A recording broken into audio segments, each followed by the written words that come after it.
grand. Yeah. It's box. Someone in there. There You is. in there? Hello? Right, lads. How are you, lads? What's the story, lads? We've been here for ages waiting to you. It's great. We're not disturbing you now, are we? Yeah. Well, you sort of caught us at a bit of an intimate moment. When we said ball talking about this podcast, not a handball and we close on. Okay. We'll put our clothes on and start the podcast, so will we? Yeah, we might throw this. In the cut, there was, well, as we said in the other podcast, about there was a bit where Cowboy. That's right. We had a wake for Cowboy, and it was supposed to be like an homage. I can't believe I said that word. An homage. It sounded like a wanker. But it was an homage to the fucking homage. It was a homage to fucking The Wire. Have you seen The Wire? There's a scene in The Wire where there's a cop that's dead, and they put him on a pool table, and they've coins on his head, and it's an old thing for sending a cop off when he's retired or something. But Cowboy wasn't actually dead. He was going to America. Just on holiday. It was just on holiday. But that wasn't until the end. But we spent like all day from like early on in the day till the evening. We went for dinner, came back when it was dark, all night until like 2 or 3 in the morning. He carried me up the town. The whole town carried you on his shoulders, and we're singing "Cowboy, Cowboy," and then at the end he got off our shoulder. He was like, "Back next week, lads." And you didn't get in. And that was actually meant to be the opening episode of, I think it was the second season. But Kevin McGarren was absolutely on fire that day. I mean, on fire. Who played Sim Card? He was outrageously funny. That's probably why it took so long, because it was hard to keep everyone just at that vital moment. He changed it up a little bit and he hit you with something else, because he was, a lot of it was improv.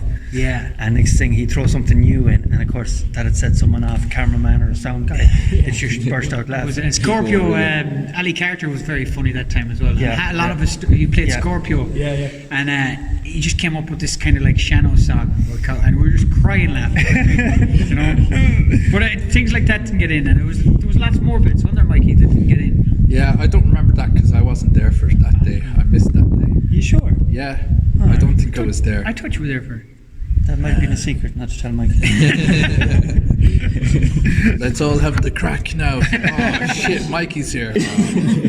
No more fun for us. There's a lot of stuff though that, like, I know from watching it, because we've watched it. I'd say we could have watched the YouTube series 3 times over since the lockdown started. Wow. Not out of pure boredom, no, but it's just that good that you keep watching it over and over. Like. Yeah, well, I'm glad you stated that bit. But if you watched it out of complete boredom, I understand that as well. There's a lot of stuff though that doesn't add up in terms of storylines. Like, Of course not. there's people that go missing, and like, I know there's a bit where Eddie's having a child, and then there's no mention of that. Yes. Huge amounts. Yes, Huge the amounts. YouTube didn't really cross over to the TV much at all. Do you know what I mean? Yeah. And then I don't know, was he having a child in season 1? Was that the TV one, or was that YouTube? That was YouTube. Was that YouTube? Was it? End of The it, end yeah. of YouTube, yeah. Was And it? then it started off Completely different. nothing, Yeah. It started off. Yeah. Yeah. But sure, you couldn't bring a child on the piss, like so. Or could you? It was only really from, what was it, season 3 and 4, where there was storylines continued. That's where right, yeah. He had the woman That's right. That's right. through Yeah. each series. Otherwise, they are completely independent of them all. Like, they Yeah, don't really I mean- have a storyline connecting them. I think season 1, the storyline from episode to episode, completely On the changed. TV, is it? Or, but I think it was so harshly cut as well. Yeah, Like, yeah. Like, it was almost like you were coming in the middle of a joke. Do you know what I mean? Yeah. And it was kind of cut a bit, you know. So, A lot of people do message the page, the 3BucksLeft page, and they're like, well, can you tell us what happened in this scene and why it never continued on? And I can't really. You know, I just literally can't. I know it's hard to believe, but I haven't watched half the Hardy Bucks. Yeah. So I'm watching it new sometimes as well. I'm like, yeah, I'm the same. that was brilliant. I haven't How watched do I it. not, how do I not remember that? There's actually scenes that I was in that I can't remember. There's a scene where I'm talking to Michael Brown about nursing, my mother getting a nursing certificate, I don't remember doing that at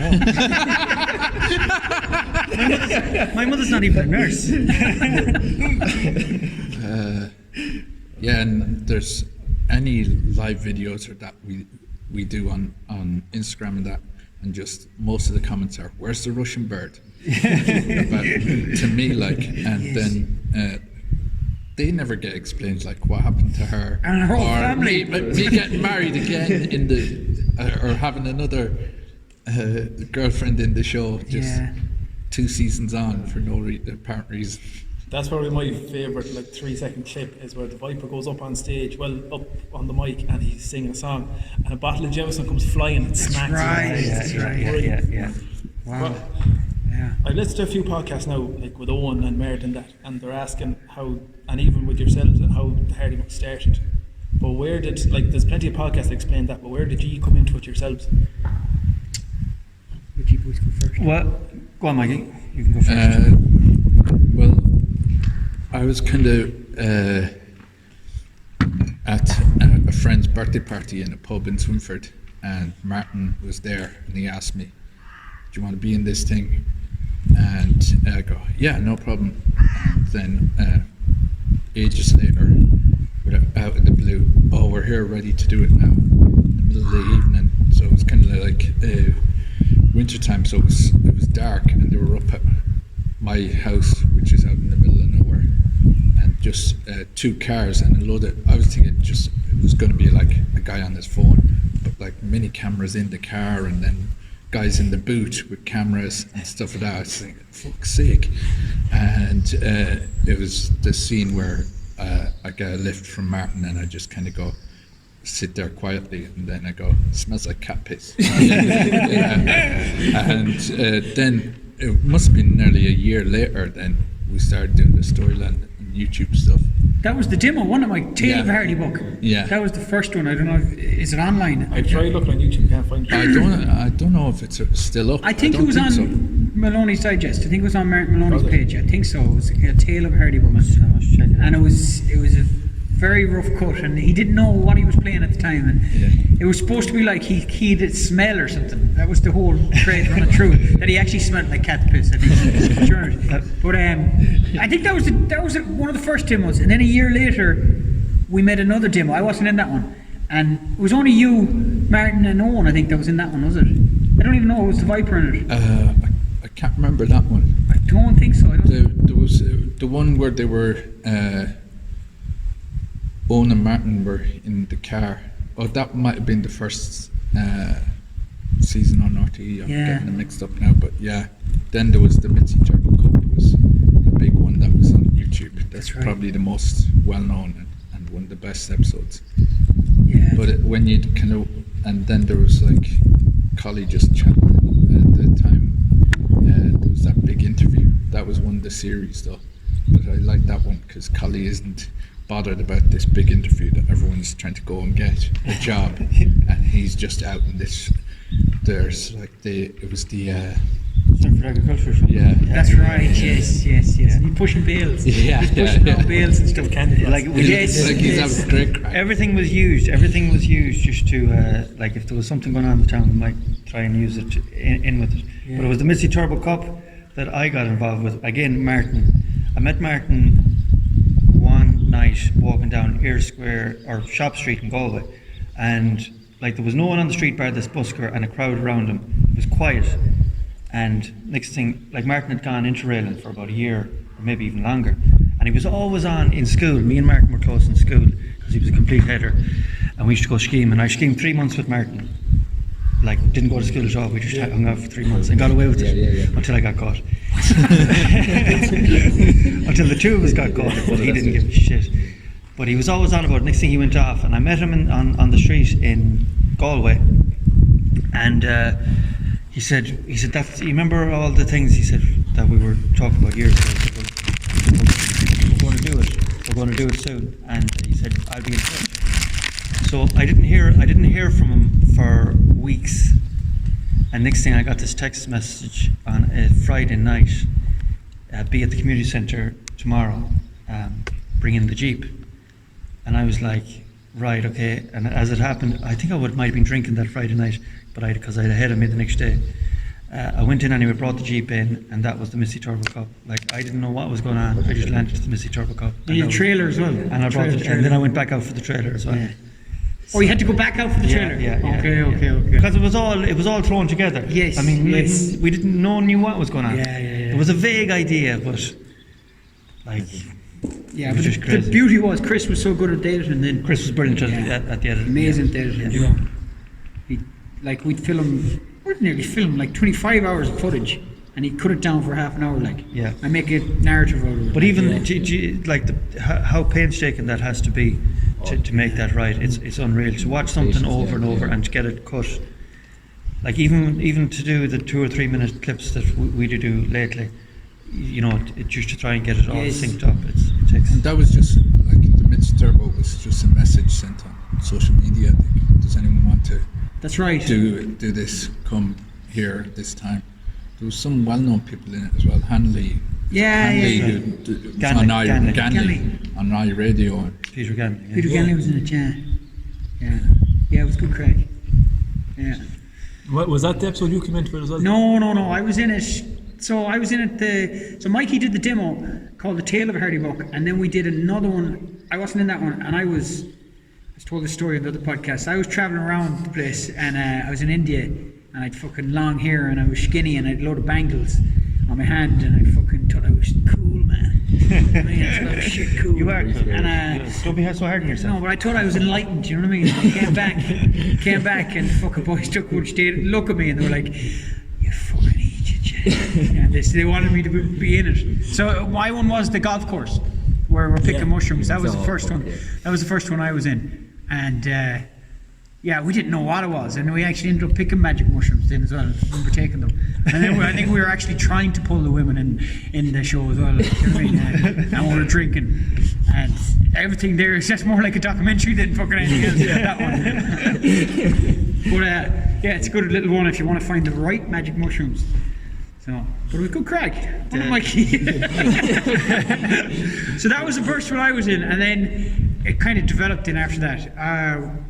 Myself, Martin, and Tommy Boo moved to Sweden.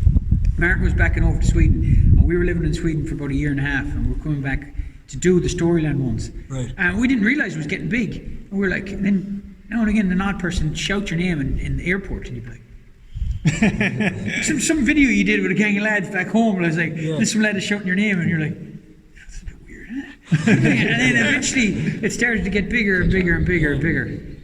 Yeah, so it was a perfect storm of people come together, you know. I think it was the mood of the country at the time as well. We were heading into a recession at the time. And also it was said later on in years that a lot of the like boy racer scene went viral on boy racers sort of at the time, especially down in Cork for some reason. Yeah. And it just spiraled all the way through the country. But a lot of episodes, especially the YouTube ones, were on the spot, like the one that we were saying last week, where I come out of the bookie shop. Like I had told the lads all day. I was like, no, I'm not around it. I'm not even in the same county. And I think I actually might have said I'm out of the country. I think he did. He did. And next thing, but I love betting. So I went in to put a bet on the Grand National, and I thought I'd sneak out the back door. I was only in there about 10 minutes, and I come out, and next thing Martin and Owen are there, and I think it was Chris actually that was videoing it. Yeah.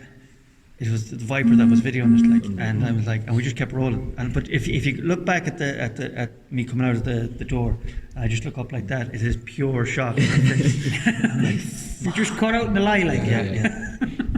It's bits like that that make the YouTube stuff better. It's just raw. Yeah, there's a bit of rawness there as well, yeah. But that magic mushroom one is one of my favourite episodes. You like the magic Just, mushroom? It was just one. It was fun to make and to watch back on. It's just a good episode. Yeah, it was a good one. I've actually only. Can we talk about? Yeah, fuck it. If you're going to answer all your own questions, this is going to be brilliant. Yeah, I've only tried them once, and boy, was it an experience. Yeah, they're kind of like mind rape. Yeah, but in a nice way. Is there a nice mind rape? Edit that out. You can edit that one out. Yeah, don't take mushrooms. That'll be on a t-shirt. Yeah, I never. You never took them. That they No, were I- scoffed. They were scoffed up before you got a chance.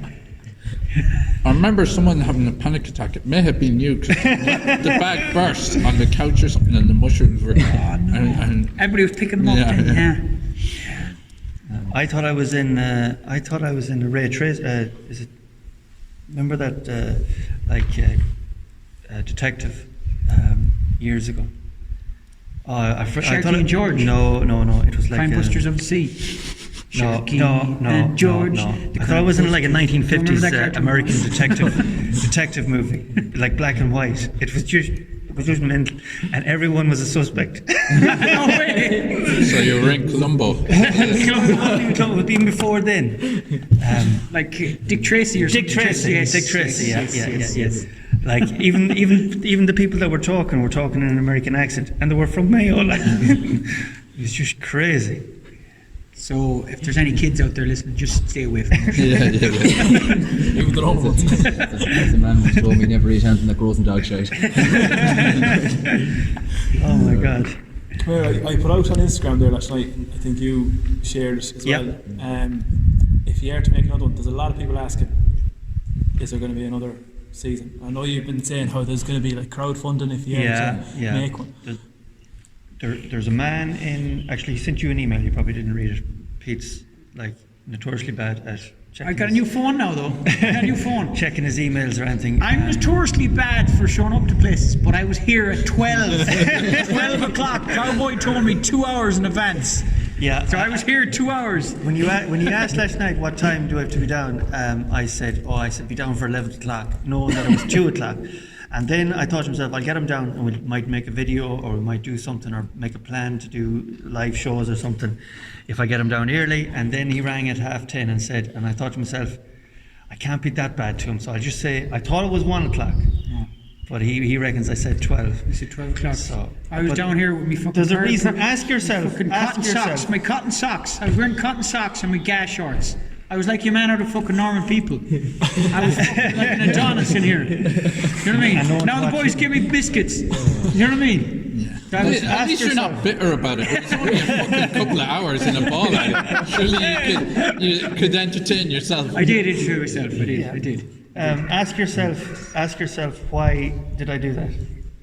Fair enough. I'm a changed man, though. I'm a changed man. Right. Well, you haven't. Well, if it is, I didn't notice it until today.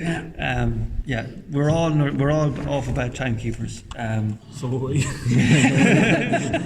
Atrocious bad. Yeah, it's just. I think it's just the Irish way, isn't it? I think that. Yeah. No, I think everybody in Ireland is pretty much like half an hour late for everything, really. Yeah, and other countries just don't get it. Yeah. No. They just don't get it. No. Where's it going? I get when it's there, it's there. Yeah. So, what was the original question? Would we like to do more episodes? And I think we would, wouldn't we? We would, of course, yeah. Like our plan is to go on YouTube ourselves and maybe rebrand our show and change the name from 3 Bucks Left to maybe do a different kind of thing. Do you know what I mean? Maybe like a sketch show or something, or throw it on YouTube, and maybe have the same characters, maybe not, different characters. Maybe different characters. Maybe different characters, and throw it on YouTube and just see how it goes raw. Like, do you know what I mean? We've so much stuff rolled. It's just to get around. It's just to get around to doing it. And of course, this COVID thing really stopped that. We were just after finishing like 20-something gigs. Yeah. In like January and February, 24 or 5 shows. So we were flat out doing that. And we had planned to get back into making a few videos, and we had planned to do another run, but of course COVID-19. Yeah. So we still might do the run. We still might do the run this year even. Maybe. Yeah. Maybe. Yeah. I suppose while you're on it, you could tell us about the run and Yeah, well, next year. last year we ran from Dublin, Beaumont Hospital to Swinford, over 3 days, over Easter bank holiday, wasn't it? It was, yeah. There was a lot of us went up, me, Mikey, and Pete, and a few others. We had a great support gang.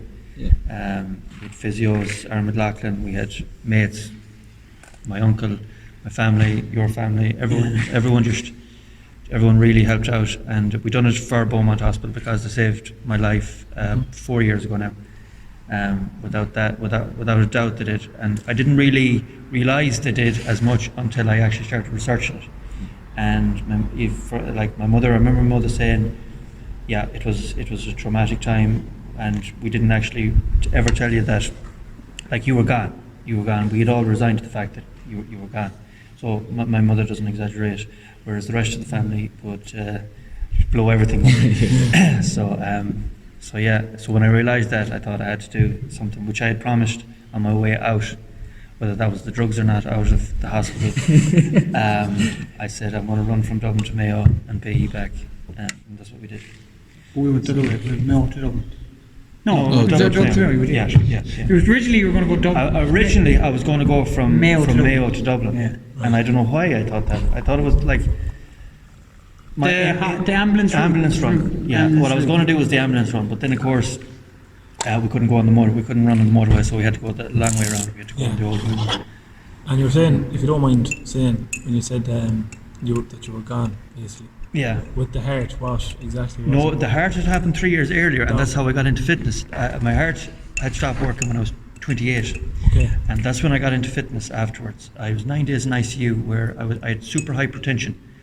And then I thought to myself, I better get fit here. I was probably working hard but not being fit. Does that make sense? And probably drinking an awful lot Friday, Saturday, Sunday, as all young fellas did, and eating pure rubbish, not taking care of myself. And next thing I just started to get worse and worse and worse, to the point where I ended up 9 days in ICU in Castlebar. And after that I said, I'm going to change my life. Got into the running, got really, really fit. It took me a long time. People say, you know, how can you run? Like, if I wanted to run a marathon, and Pete could as well, and even though he'll say he can't, if I wanted to run a marathon tomorrow, I could. It'd be difficult without even training. I probably could go the distance. But like when I was 28, I couldn't run 500 metres, and that's a fact. 500 metres, no way. I'd be out on my feet. So then I just built up to 1k, up to 2k. Then I was up on 5k. Then I got up to 10k, and it was my first 10k race, timed race, that I done, and I felt great. I was in a really good place in my life at the time. I had good work, I had good people around me, the whole works. And next thing that night, the night after I done the 10k, I then was. So, and that sort of, but it was the, apart from the fact the two hospitals saved me as well, Castlebar Hospital as well, also the fact that I was as fit as I was, that's what saved me. Yeah, no doubt about it. It's mad. Just about that. Yeah. So. And then, so have you any plans, as you were saying, to do another run? Are you going to do the Beaumont down again? Or? No, we want to go bigger. We want to go big or go home, as J-Bo McNally would say. Our plan is to run the Wild Atlantic Way. That was our plan. Okay. So we were going to do it this May, but then the COVID-19. Which is a huge undertaking. Yeah. So we were going to do it like an ultramarathon every day, but now we're thinking maybe a marathon every day. Right. On the marathon every day on the Wild Atlantic Way. Yeah, it was actually your friend that came up with that idea. A marathon a day on the Wild Atlantic Way. It has a lovely ring to it. Yeah. It's going to take nearly 2 months. Yeah. Or we might go further on a day if we're feeling good. Yeah. But definitely a marathon a day. So we do it for charity as well. We do it for charity, of course. But obviously we'd like to get either RTE behind us, or maybe even Joe.E, something like that. Yeah. Whoever is willing to pay, for just petrol and accommodation and food and stuff. We don't want to make money off it. Anyone looking for work? Preferably female. It's a recession on, so we're not pussy. But so that's the plan. And it was a great run. It was a great run. It was the comradeship and the friendship that we built up with so many people. Like Mikey, you ran. What the fuck did you run that weekend? Yeah, I think I should be the hero at it. You ran 80K, did you? I don't run, and I don't like especially on roads. I don't like running. Yeah. And I was totally unprepared and started running in fucking jeans and a shirt or something. And Collectively, you must have ran 60 or 80 k, did you? something like that. Yeah. That's it. Come on, Mike. Surely you want to come out? Nah, no, keep going. Keep going. They wouldn't let you back in the car. They wanted me to get in they the wanted car, to and go I back wanted in, to keep going. Oh, did they? Yeah. Okay. But but even to have, even on the first day, it was the second day I think you started running, Yeah, I did. and then then I don't think you stopped on the second day once you started. No, it was crazy. But I remember the first day. Like, I mean, this was tough, and I think a lot of people thought when we were saying that we were going running over 3 days from Dublin to Mayo, people didn't believe us. They thought it was a joke, yeah. They thought it was this gimmick and something will happen, and we'll just have the money raised, and and hey, thanks for all the money. We'll give it to charity now. But no, there was no way that was going to happen. I was always going to run every bit of the way. Towards the end of the first day was probably the hardest day. The hardest, because we ran 93k, and we ran every inch of that. And even there was people sending a message to the people that were driving alongside us, and I think you even pleaded with us towards the end of the night. Just like we were at probably 85k at that stage. It was getting dark. It was getting dangerous. We were getting very, very tired at that stage. And even Mikey was like, "Lads, come in. No one will know that you got the lift." And I said, "No." That's somebody, yeah. Yeah. I Just said, having- Yeah, that was the hardest day, and we made an awful mistake. We had a great physio with us, Aaron McLaughlin. an awful and mistake that night. An awful mistake. We didn't get him to work on us, Yeah. and then when we got in. it, It's that Irish thing that you don't want to bother people later at night. yeah, There's that. it was just kind of like we just wanted to be on our own. He Then. would have loved to have done it. But Yeah. like you said, we just wanted to be on our own. I went into. I should have had a cold bath or a hot bath, but I didn't. I just ran whatever water was there. Yeah. And it wasn't cold or hot, and I ended up pissy. It was Yeah. pissy. It was rotten. It was the worst bath I ever had, and I love baths. His outfit was bad. So that's why I joined them on the second day, because I knew 93k I wasn't going to be doing that, so I joined them on the second day. I kind of filled in for your uncle because he was fucked after the first day, and That's right. although he did join the last days and did that's well. right, but- that's Was it 93k in the first day? 93k. Yeah. And my uncle Martin, who started running with us as well, and two other lads came with us. And That's right, yeah. One lad was only meant to do 10k. And he done Fergal, was it Fergal? No. Fergus. And what was the other lad's name? Dulta. I could never think of his name. I thought it was the coolest name ever. Dulta. Every It's a cool 10k. name, isn't it? It's like putting your hand into a Scrabble bag and fucking up. Spanish or something. But he ran 60k with us. He ran, and he didn't look like a runner. He just like a normal looking fella, like you know what I mean. He showed up, And he was big lad. big lad, like, and he showed up, and we were kind of looking at each other. We're like, this lad won't get very far. Fucking 60k, not a bother. Not a bother. Then he ran home. Yeah. No. home. He got a lift home. He ran home. No, the last day, he ran to meet us. Oh yeah. Yes, On the third day, and I swear to God, he'd lost about 2 stone. He lost about 2 stone. The last day, then he ran to meet us. 40k, and then he ran 20k back. In Swinford. Crazy, but we follow each other on Strava, and he turns out to be he's a serious runner. But the thing is, he's a big guy. He's a big guy. He's a big guy. But that's just his build. It's just one of his build. But he's a serious runner. But it was nice surprises like that. There was people that joined us, you know what I mean, and kept you going. Like on the second day, then there was a lot of people joined in. Our mate Paddy Downey joined us with his girlfriend, and then Owen joined us. Owen Colligan joined us on the second day. On the second day, yeah, that was good crack too. And he ran a bit with us, and then he stayed. I didn't actually think he was going to stay for the third day, and he did, and he ran nearly a marathon distance on the last day. He did, yeah. He stopped, no training either. He stopped a K short. Did he? And then left. I remember thinking, if I was that close to a marathon, I would have finished. I think he had to get the bus or something. He had to get the bus home or something. Maybe. Funny one. But he would be thinking of distances, like. Yeah. You know what I mean? Yeah. Well, maybe not. Well, I'm just if it was me. And then we were surprised because it was a big kind of group of people. The whole town was out to welcome us back, and I was like running into the town. That's right. busting for a piss, so I went into the garage and went for a piss, and the lads ran into the town. Now I started walking in, I go, fuck, there's still a load of people out there. But I remember looking around, and there was I was like, where the fuck is Mikey gone?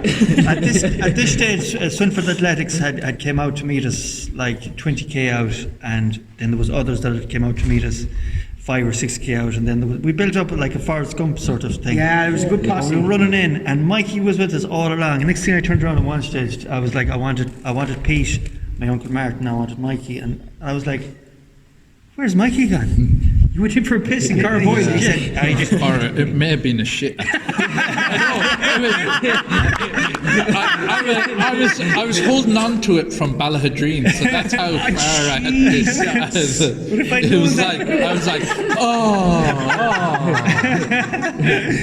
So the whole town was waiting on Mikey when he walked through. Then after like we were settling in, it was amazing. I never thought we'd get I didn't think such a crowd. They were out of the bridges. Yeah, such support. It was great. Even Joe Mellett was out to greet us. Yeah, it's great. It's great.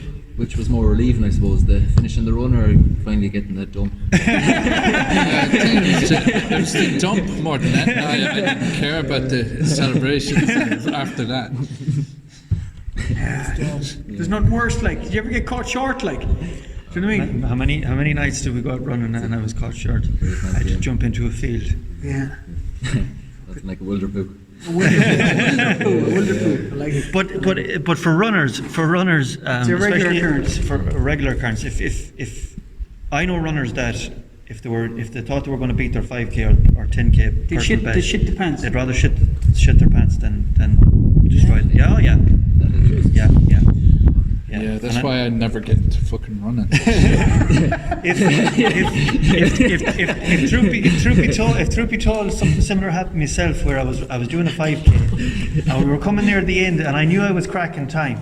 But the thing is, to get your time, you had to collect a chip. Oh shit! You had to. Pardon the pun. Yeah. So I was like, I knew that something had came out. So I was like, and I was like, Was it a shit or a shark? Like, it was a bit of a shark. Yeah, well, it was good heading towards. consistency, like. Yeah, it definitely had something. And I was like, I grabbed the chip, and I was still running, and next thing I handed it to them, and I didn't even wait for the time because I knew that they'd upload it eventually. Then, Right, so right. I just kept running out to the car. Not too bad. And gone. But I knew it was my best time. So One could say you lost the tube, but get the tire.